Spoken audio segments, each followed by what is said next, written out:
Абдурахман Хачубаров всего в нескольких шагах от того, чтобы создать собственную игру. На занятиях по программированию в Центре цифрового образования он осваивает азы IT-технологий. Уже создал интерфейс своего будущего шутера. Выбирая персонажа, вы начинаете игру. Следующая кнопка – это правила. Правила отвечают за то, как правильно играть игру. И последняя кнопка «Автор». Там показана информация об авторе. Кибергигиена и работа с большими данными, программирование на языках Java и Python, мобильная разработка и VR. Как куб содержит 6 граней, так и IT-куб развивает 6 направлений. И пока ребята постарше разрабатывают игры, те, что помладше, создают собственных роботов и программируют их для выполнения различных команд. Ультрацвета, датчик света добавили. Еще чтобы провода получше, поновее. Мы его можем запрыгнуть, чтобы он разбрасывал кубики направо, налево, налево, направо. Он может поехать на перекрестке, остановиться. Или на перекрестке развернуться на 360 градусов и поехать дальше. С начала программы.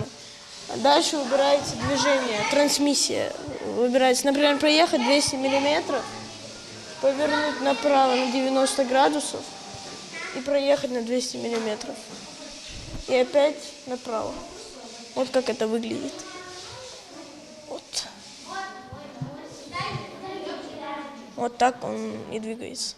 Для занятий в лицее подготовили 5 кабинетов, оснащенных интерактивными панелями и компьютерами. Новый формат техподготовки школьников. Проект представляет собой современную экосистему, объединяющую лидеров IT-рынка, опытных наставников и школьников, которые видят свое будущее в цифровой экономике.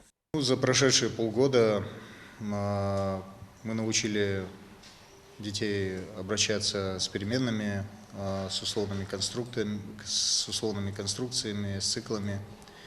И обучили, немного затронули тему объектно-ориентированного программирования, потому что Java является языком объектно-ориентированным. Программы обучения рассчитаны на несколько лет. Сейчас в Центре цифрового образования занимаются порядка 200 ребят с 5 по 11 классы, а также студенты младше 18 лет. Навыки будущего здесь получают бесплатно. Учат регистрироваться правильно, оценивать сайты, чтобы скачивать правильно программы и так далее, создавать свои пароли. Сейчас, нынче, время такое, все в интернете. Сеть центров цифрового образования создана по инициативе Министерства просвещения страны в рамках нацпроекта образования. Этот открылся в сентябре прошлого года. Занятия в центре IT-куб – это дополнительное образование, и дети приходят сюда после своих основных занятий в школе. Мы все знаем, что развитие технологий не стоит на одном месте, и открытие этого центра было крайне необходимо в нашей республике, поскольку востребованность на рынке труда IT-специалистов она всегда высока.